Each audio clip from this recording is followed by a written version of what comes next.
Hello दोस्तों, एक बार आपका वापस से स्वागत है आपके अपने YouTube चैनल जिसका नाम है लर्न विद सुयोग में। और दोस्तों आज हम बढ़ रहे हैं परम्यूटेशन के सेकंड लेक्चर की तरफ। हमने पहले लेक्चर में देखा था fundamental principle of multiplication, fundamental principle of addition, और उसी पे बेस्ड हमने कुछ क्वेश्चंस भी किए थे। और आपने देखा, आपको समझ में आ गया होगा कि ये वाला जो चैप्टर है कितना कितना कितना इंटरेस्टिंग है। और मैं भी पूरी कोशिश करूंगा इसको जितना इंटरेस्टिंग हो सके उतना इंटरेस्टिंग बनाने की। दोस्तों पिछले क्लास में, पिछले लेक्चर में हमने कुछ एक बेसिक क्वेश्चंस किए थे, पर कई बार ऐसा होता है कि इतने लंबे लंबे लंबे लंबे हमारे आंसर्स आते हैं कि उसे कैलकुलेट कर पाना मुश्किल होता है। तो हमें थोड़ा सा कैलकुलेशन के बारे में भी हम कुछ टेक्निकल चीजें पढ़ रहे हैं। एक फैक्टोरियल जैसी चीज होती है जिसे मैं आपको बता रहा हूं। तो आप मेरे साथ हेडिंग डालिए, फैक्टोरियल का नोटेशन या फैक्टोरियल क्या होता है वो हम देखते हैं। पीएनसी के सेकंड लेक्चर में हम देख रहे हैं फैक्टोरियल। फैक्टोरियल, तो फैक्टोरियल क्या होता है? Factorial is nothing but the continuous multiplication up to n numbers. इसमें जो मेरे को डेफिनेशन दे रखी है इस तरीके से दे रखी है, let n be a positive integer then the continued product of first and natural number is called factorial n। बस ठीक है। मान लेता हूं कि भाई n मेरा क्या है, नेचुरल नंबर है, या n मेरा पॉजिटिव इंटीजर है। Let n be a natural number, then continued product of first and natural number, then the continued product of first and natural number is my n factorial, as simple as that। जैसे कोई अगर मेरे से बोले 2 factorial क्या होगा, तो 2 factorial हो जाएगा मेरा 2 मल्टीप्लाई बाय 1 दैट इज 2। कोई मेरे से बोले 3 फैक्टोरियल क्या होगा, तो ये हो जाएगा 3 multiply by 2 multiply by 1 which is equal to 6। 4 factorial, 4 multiply by 3 multiply by 2 multiply by 1 which is equal to 24। 5 factorial, 5 4 3 2 1 it is equal to what, it is equal to 120। So ये मेरा general factorial का notation होता है। तो हमें इसी तरीके की जो चीज रहती है इसे हम फैक्टोरियल बोलते हैं। हमें कुछ चीजें नोट करनी है कि 0 फैक्टोरियल जो रहता है वो 1 के बराबर रहता है ना। और negative of any negative integer का फैक्टोरियल डिफाइन नहीं होता है, और रैशनल का भी फैक्टोरियल डिफाइन नहीं होता है। तो फैक्टोरियल फैक्टोरियल, अच्छा इसको रिप्रेजेंट कैसे करते हैं? एक्सक्लेमेशन मार्क से करते हैं, या कई बार इस तरह से भी साइन यूज किया जाता है 3, और फिर इस तरह से। आपको अलग अलग बुक्स में अलग अलग सिंबल्स देखने को मिलेंगे, या तो ये है ना। तो फैक्टोरियल की बात करूं तो factorial of negative integers, factorial of negative integers and fraction is not defined. ठीक है। फैक्टोरियल जो होता है नेगेटिव इंटीजर और फ्रैक्शन का, वो डिफाइन नहीं होता है दोस्तों। सो बस यही है सारी की सारी चीजें। अगर कोई मेरे से जनरल बोले n फैक्टोरियल क्या होगा, तो मैं बोलूंगा n फैक्टोरियल होगा, n को आप मल्टीप्लाई कीजिए n-1 से, n-2 से, और ये वाली प्रोसेस आपको कहां तक रिपीट करनी है? इन नेचुरल नंबर 1 तक। जब आप ये वाली प्रोसेस कंटिन्यूस करेंगे, you will get what, you will get a n factorial. बात समझ में आई? फैक्टोरियल ऑफ 0 भी मैं बता चुका हूं 1 होता है, फैक्टोरियल ऑफ 1 होता है। सो इसे नोट कीजिए, फिर हम कुछ क्वेश्चंस करेंगे। दोस्तों बढ़ते हैं हम कुछ क्वेश्चंस की तरफ। हमें नेक्स्ट क्वेश्चन ऐसा दे रखा है, या बहुत ही बेसिक क्वेश्चन दे रखा है, फाइंड या कंप्यूट। क्या कंप्यूट करने के लिए बोला हुआ है? कंप्यूट करने के लिए बोला हुआ है 10 factorial upon 7 factorial multiply by 3 factorial. तो इसको हम किस तरीके से कंप्यूट कर सकते हैं? अब देखो एक और चीज ध्यान रखो, मैं 5 को इस तरीके से लिख सकता हूं, या n फैक्टोरियल को इस तरह से लिखा जा सकता है n multiply bye n-1 factorial, इस तरह से लिखा जा सकता है। ठीक है। सो इसी को मैं यूज करूंगा और इसको अगर मैं सॉल्व करने की कोशिश करूं तो मैं इसको लिख सकता हूं 10 factorial upon 7 factorial multiply by 3 factorial को 10 multiply bye 9 multiply bye 8 multiply bye 7 factorial divide by 7 factorial, और इस 3 फैक्टोरियल को भी ओपन कर दूंगा तो ये हो जाएगा 3 multiply by 2 multiply by 1। 7 factorial से 7 फैक्टोरियल मेरा कैंसिल हुआ और 3 मल्टीप्लाई बाय 1 इसको मैंने कैंसिल किया, 3 3 जा 9 2 4 जा 8, तो ये हो गया मेरा 120।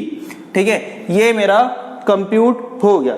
इसी तरीके से मान लो अगर क्वेश्चन कुछ इस तरीके से दे रखा है, compute 11 factorial minus 10 factorial upon 9 factorial, तो इसको किस तरीके से कंप्यूट किया जा सकता है? देखो इसे इस तरह से लिखा जा सकता है 11 multiply by 10 multiply bye 9 factorial minus 10 multiply bye 9 factorial upon 9 factorial. ठीक है, तो 11 इंटू 10 हो गया 110, 110 में से 10 गया 100, सो ये हो गया मेरा 100 multiply by 9 factorial upon 9 factorial. इसको मैं कैंसिल आउट कर सकता हूं और मेरा आंसर आ गया 100। सो बड़े आसान क्वेश्चन है दोस्तों, आप देख रहे हो बिल्कुल भी टफ नहीं है और आप बड़ी आसानी से इन्हें कर भी सकते हो। तो एक और क्वेश्चन मैं आप लोगों के लिए दे रहा हूं, उसका आंसर आपको कमेंट बॉक्स में लिखना है। क्वेश्चन कुछ इस तरह से दे रखा है। सो नेक्स्ट क्वेश्चन जो आपको करना है, आपको वैल्यू निकालनी है 30 फैक्टोरियल बाय 28 फैक्टोरियल की। इसकी जो वैल्यू है आपको मुझे कमेंट बॉक्स में लिख के बतानी है। ठीक है, सो मैं आगे बढ़ता हूं दोस्तों। कई तरीके से इक्वेशंस भी आई जा सकती हैं, मुझसे इस तरह से पूछा जा सकता है, जैसे कि ये वाला क्वेश्चन, इसमें मुझसे दिया हुआ है x upon 10 factorial is equal to x upon 10 factorial is equal to 1 upon 8 factorial plus 1 upon 9 factorial. तो x अपॉन 10 फैक्टोरियल किसके बराबर हो जाएगा? 1 upon 8 factorial into 1 upon 9 factorial के। तो आपको इसकी वैल्यू बतानी, तो देखो किस तरीके से कर सकते हैं। 1 upon 8 factorial multiply bye 9 multiply bye 10 upon 9 multiply bye 10 plus 1 upon 9 factorial multiply bye 10 upon 10। तो 9 अपॉन 10 9 मल्टीप्लाई बाय 10 कितना हो गया? 90 upon 10 factorial plus 10 upon 10 factorial. तो 90 प्लस 10 मेरा हो गया 100 अपॉन 10 फैक्टोरियल। तो यहाँ पे मेरे x की वैल्यू क्या हो गई? x की वैल्यू मेरी आ गई 100 के बराबर। तो x की वैल्यू मेरी 100 के बराबर आ गई और इस तरीके से हमने जो चीजें हैं उसको सॉल्व कर लिया। ठीक है, सो आप इसे नोट कीजिए दोस्तों। उसके बाद हम बढ़ेंगे अगले क्वेश्चन की तरफ। नेक्स्ट क्वेश्चन दोस्तों मुझे इस तरह से दे रखा है, मुझे बोल रखा है if n plus 1 factorial is equal to 90 multiply by n minus 1 factorial। तो मुझसे क्या बोल रखा है? फाइंड n, आपको n की वैल्यू निकालनी है। तो देखो किस तरह से कर सकते हैं इसे। n plus 1 factorial is equal to 90 multiply by n minus 1 factorial है, तो इसे लिखा जा सकता है n plus 1 multiply by n multiply by n minus 1 का फैक्टोरियल है ना। इसको कंटिन्यूड प्रोडक्ट में लिख सकते हैं और ये किसके बराबर होगा? 90 मल्टीप्लाइड बाय n माइनस 1 का फैक्टोरियल। n माइनस 1 के फैक्टोरियल से n माइनस 1 के फैक्टोरियल को हमने कैंसिल आउट किया, हमें मिला n multiply by n plus 1 is equal to 90 और ये हो गया मेरा n square plus n minus 90 is equal to 0। Further हमने सॉल्व किया तो n square plus 10n minus 9n minus 90 is equal to 0। n common लिया it would be equal to n plus 10 minus 9 common लिया it would be equal to n plus 10 is equal to 0। तो मेरा answer आ गया n minus 9 multiply by n plus 10 is equal to 0। Obvious सी बात है, sorry n plus 1 into n, हाँ n square plus n 10n minus 9n, yes n plus 10 और n minus 9। तो यस मेरे n की वैल्यू यहां से आ गई दोस्तों 9। तो n की वैल्यू मुझे मिल गई 9। सो ये इस तरीके से हम छोटे छोटे से जो क्वेश्चंस हैं उसे कर सकते हैं। सो नेक्स्ट क्वेश्चन दोस्तों मुझे कुछ इस तरीके से दे रखा है। नेक्स्ट क्वेश्चन में मुझे दे रखा है हमें प्रूव करना है, prove that 2n factorial upon n factorial and it would be equal to 2 raised to power n multiply by 135 up to 2n minus 1, 135 up to 2n minus 1. So this is what we need to prove. So let's see how we can do that. तो 2n factorial इसे किस तरह से लिखा जा सकता है, ये हो जाएगा 2n multiply by 2n minus 1 multiply bye 2n minus 2, ऐसे करते करते 1 के बराबर अपॉन n फैक्टोरियल। तो हम क्या करेंगे, हर एक इवन नंबर में से ऐसा करते हैं 2 कॉमन ले लेते हैं। तो टोटल n इवन नंबर्स हैं, अगर 2n नंबर्स हैं तो हर में से हमने 2 कॉमन लिया तो 2 2 2 2 2 2 2 अप टू n, तो ये मेरा हो गया 2 raised to power n multiply by 1 2 3 4 5 6 7 8 9 10 up to n factorial. और फिर मेरे जो ऑड नंबर्स रहेंगे वो बचेंगे, ऑड नंबर्स मेरे हो जाएंगे 1 3 5 अप टू 2n माइनस 1, और ये हो गया मेरा n फैक्टोरियल के बराबर। n फैक्टोरियल से n फैक्टोरियल को हमने कैंसिल किया तो हमारा आ गया 2 raised to power n, it is equal to 135 that is up to 2n minus 1। So 2 raised to power n के बराबर आ गया, और ये मेरा जो फाइनल आंसर जो है वो प्रूव हो गया। So this is what our question is 2 raised to power n into 135, और ये हमने प्रूफ कर दिया। तो देखो ऐसे छोटे छोटे से क्वेश्चन फैक्टोरियल पे काफी बन सकते हैं। एक ऐसा क्वेश्चन हो सकता है, हमें मान लो अगर दे दिया जाए कि एलसीएम निकालो 4 फैक्टोरियल 5 फैक्टोरियल 6 फैक्टोरियल का। मान लो मुझे क्वेश्चन कुछ इस तरह से दे रखा है, find the LCM of find the LCM of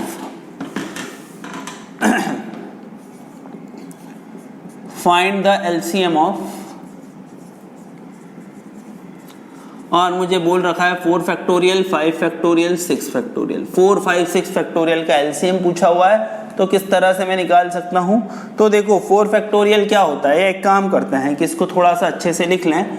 तो 4 फैक्टोरियल को मैंने 4 फैक्टोरियल लिखा, 5 फैक्टोरियल को मैं 5 मल्टीप्लाई बाय 4 फैक्टोरियल लिख देता हूं, और 6 फैक्टोरियल को मैं 6 मल्टीप्लाई बाय 5 फैक्टोरियल में लिख देता हूं। तो चलो इसमें एलसीएम नहीं, एलसीएम और एचसीएफ दोनों पूछा हुआ है। Find the HCF and LCM of 4 factorial 5 factorial 6 factorial.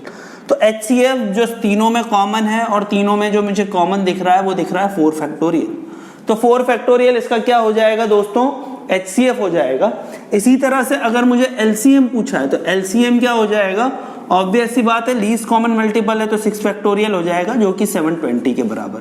तो इस तरीके से हम HCF और LCM इसमें निकाल सकते हैं। So please note it down. अब मैं अगला क्वेश्चन दे रहा हूं दोस्तों, जो आपके लिए है। आपको इसका आंसर कमेंट बॉक्स पे लिख के बताना है। और यहां पे मुझे दे रखा है कि 1/10 factorial plus 1/11 factorial plus 1/12 factorial, it is equal to my x/12 factorial. So what you need to find x। आपको इसमें x फाइंड करना है। सो ये वाला क्वेश्चन आप नोट कीजिए, और इसका आंसर आप मुझे कमेंट बॉक्स में लिख के बताइए। तो आपको इसका आंसर कमेंट बॉक्स में लिख के बताना है। सो दोस्तों आगे बढ़ते हैं। जो जिस डेफिनेशन का हम इंतजार कर रहे थे, हम उस डेफिनेशन को अब देख लेते हैं, उसका मतलब भी समझ लेते हैं। तो परम्यूटेशन से मैं शुरुआत कर रहा हूं। आप लिखिए परम्यूटेशन की डेफिनेशन। क्या होती है परम्यूटेशन की डेफिनेशन? सिंपल सी चीज है। परम्यूटेशन की डेफिनेशन होती है the different arrangement which can be made, the different arrangements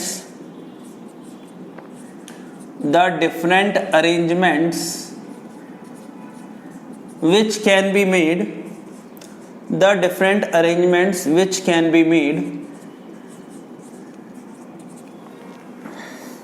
out of a given number of things,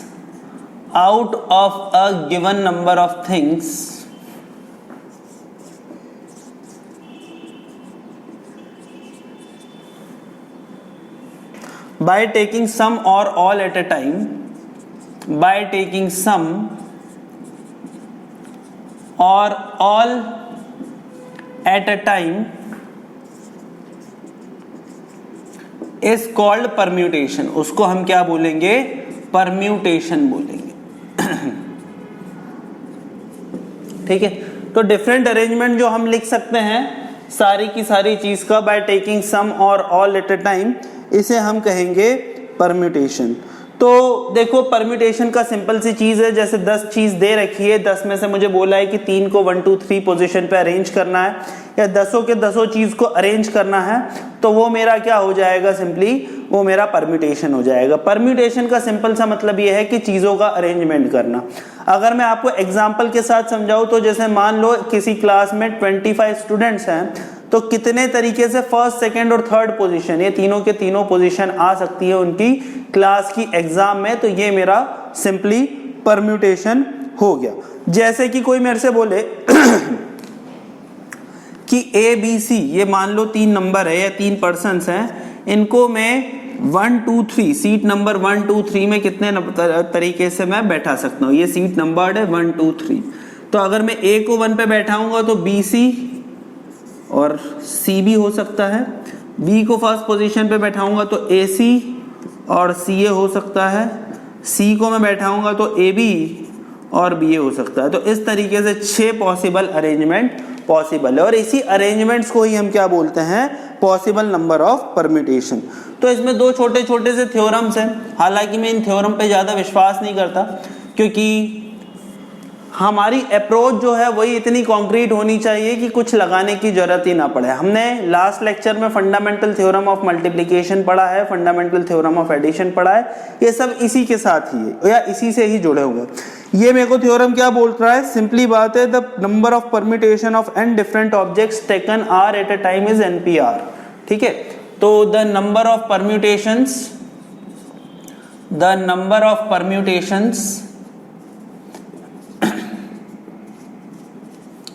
of n different object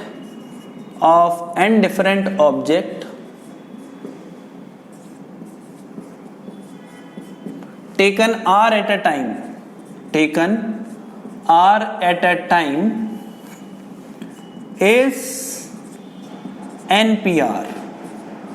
r at a time आप n परम्यूटेशन करोगे तो उसकी value किसके बराबर हो जाएगी, NPR के बराबर हो जाएगी। तो देखो दोस्तों, NPR को क्या लिखा जा सकता है, मेरा NPR हो जाएगा n factorial upon n minus r factorial. So this is what my NPR would be. तो NPR सिंपली हो जाएगा मेरा n factorial upon n minus r factorial, और ये जो नंबर ऑफ परम्यूटेशंस हैं n डिफरेंट ऑब्जेक्ट के taken r at a time, उसे हम क्या बोल सकते हैं, NPR। तो ये मेरा फंडामेंटल थ्योरम है।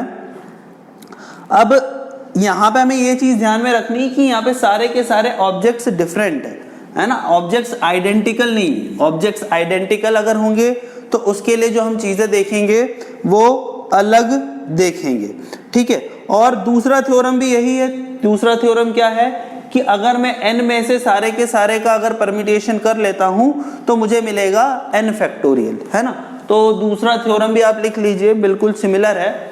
सो ये थ्योरम 1 है, ये theorem 2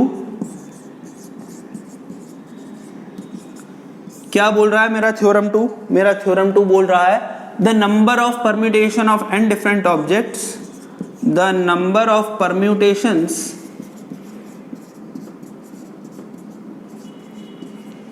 of n different object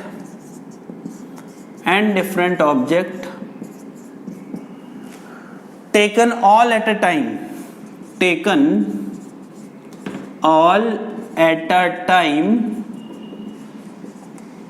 is called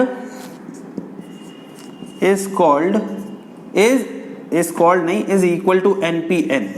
तो ये NPN मेरा किसके बराबर हो जाएगा?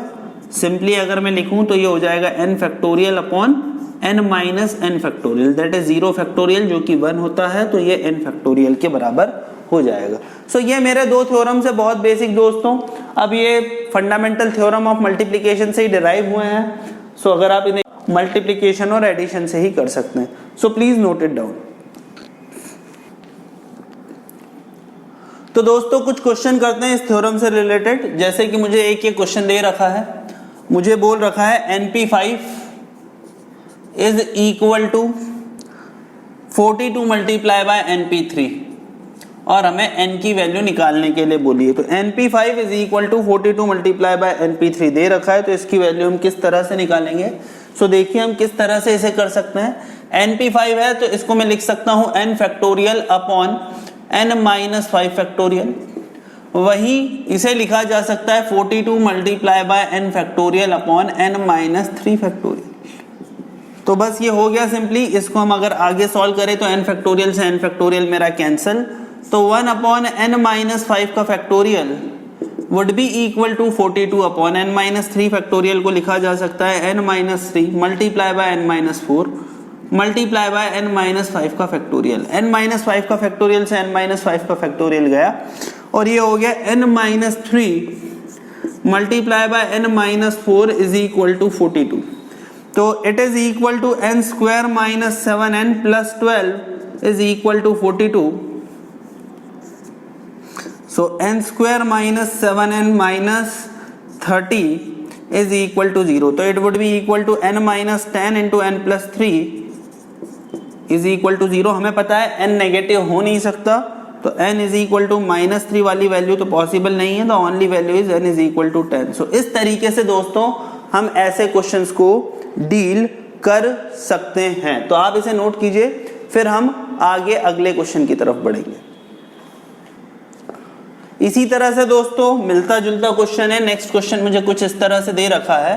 The next question is 5 multiply by 4pr 5 multiply by 4pr is equal to 6 multiply by 5pr minus 1। So this is what our question is. So इसे हम देखो किस तरह से कर सकते हैं।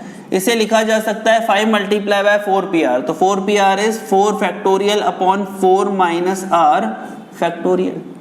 इसी तरीके से 6 multiply by 5pr is 6 multiply by 5 factorial upon 5 minus r minus 1, तो 5 माइनस r प्लस 1 का फैक्टोरियल।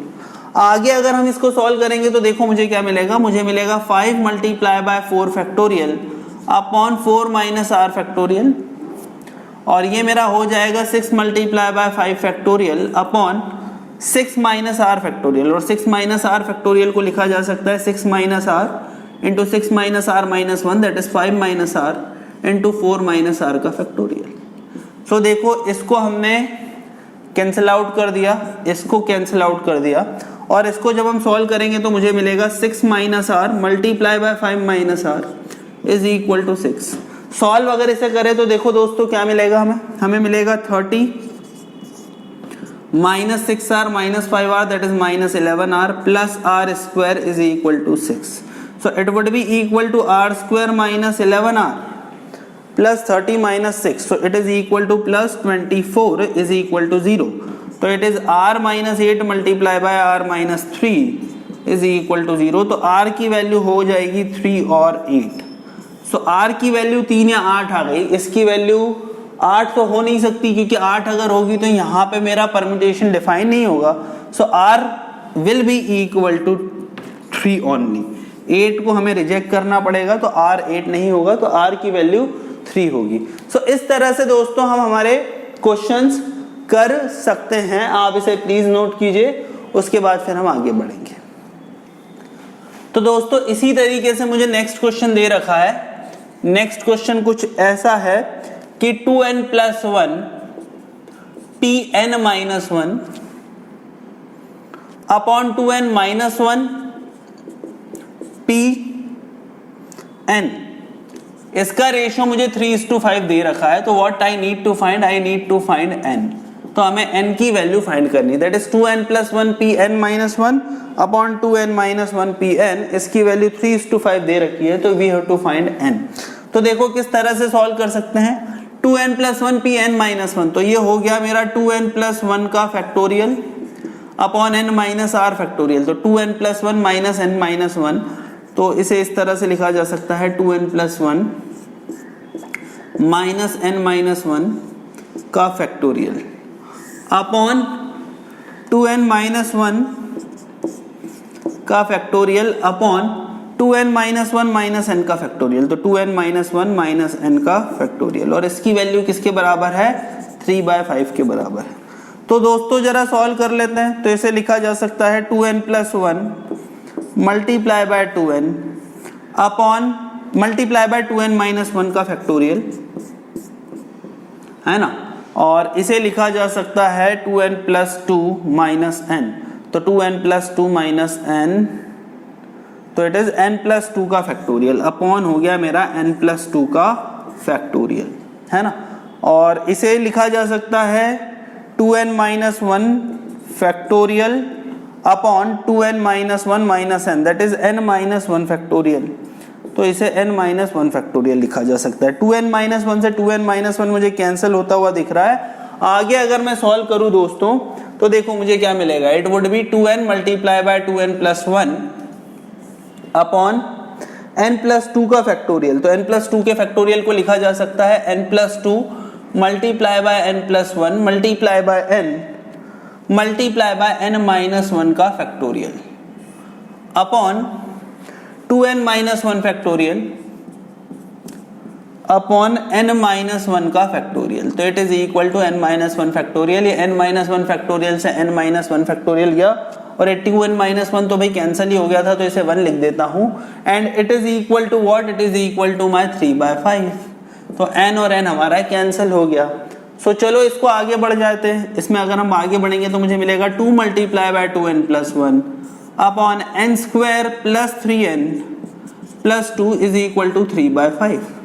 सो इसको हम आगे बढ़ेंगे तो 10 multiply by 2n+1 that is equal to 20n plus 10 is equal to 3n square plus 9n plus 6। ठीक है, तो इसको हम सॉल्व करेंगे तो ये हो जाएगा 3n square minus 11n minus 4 is equal to 0। So further इसे सॉल्व करते हैं तो 3n square minus 12n plus n minus 4 is equal to 0। तो 3n into n minus 4 plus 1 into n minus 4 is equal to 0। तो 3n plus 1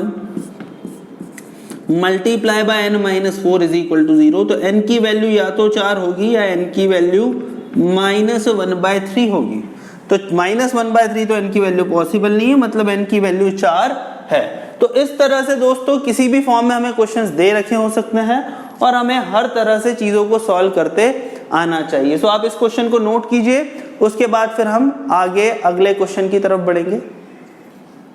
अब मुझसे अगर कोई सिंपली एक क्वेश्चन पूछ ले, से suppose 10 competitors are participating in a race, 10 competitors हैं किसी रेस में पार्टिसिपेट कर रहे हैं, तो कितने तरीके से उन्हें गोल्ड, सिल्वर और ब्रॉन्ज मेडल दिए जा सकते हैं।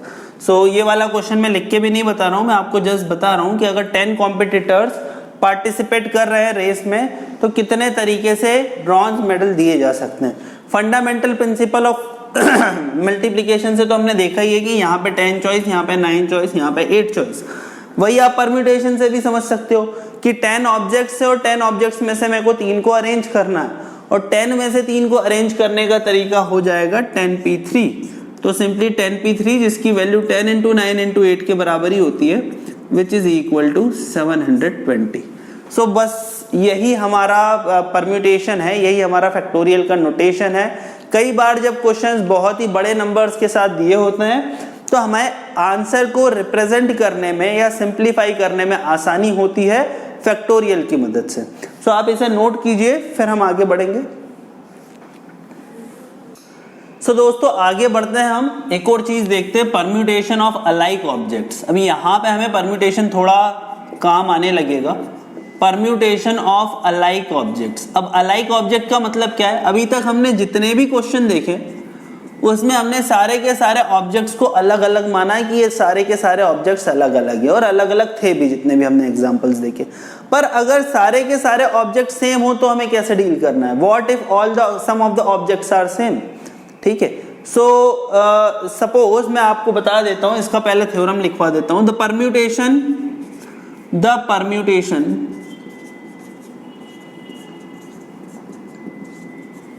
of n objects, the permutation of n objects of which p are alike of one kind, q are alike of second kind,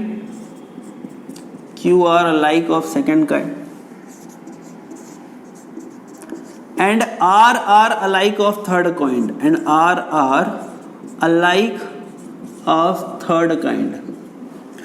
so permutation जो होगा एन ऑब्जेक्ट्स का of which p are alike of one kind, q are alike of second kind and r alike of third kind, वो कितना होगा? तो simply हो जाएगा दोस्तों n factorial upon p factorial multiply by q factorial multiply by r factorial. So ये मेरा permutation of alike object होता है। मैं आपको इसको दो एग्जांपल से समझाता हूं।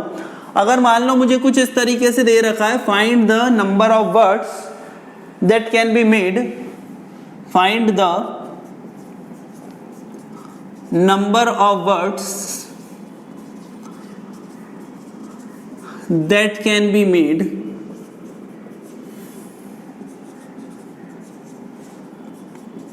by the letters of word banana, of the word banana। तो अगर बनाना ये मेरे को दे रखा है और बोल रहा है कि ये बनाना के लेटर से कितने वर्ड बन जाएंगे, तो इस बनाना में आपने देखा कि ए 3 बार रिपीट हो रहा है, एन 2 बार रिपीट हो रहा है। तो इसके अगर मेरे को वर्ड्स बनाने हैं तो मुझे पता है कि a is repeating 3 times, n is repeating 2 times, so the number of words possible is 6 factorial upon 3 factorial multiply by 2 factorial. तो 6 5 4, तो ये मेरा हो गया क्या, 6 multiply by 5 multiply by 4 upon 2, और जब हम इसे सॉल्व करेंगे तो it would come out to be 60। तो 60 मेरा आंसर हो जाएगा। सिमिलरली अगर कोई मेरे से ऐसा बोले कि एक ए को, 2 बी को, 3 सी को और 4 डी को मिला के कितने 10 लेटर वर्ड्स बनाए जा सकते हैं? How many 10 letter words can be formed by using 1A, 2 B's, 3 C's and 4 D's। So number of 10 letter word कितने हो जाएंगे?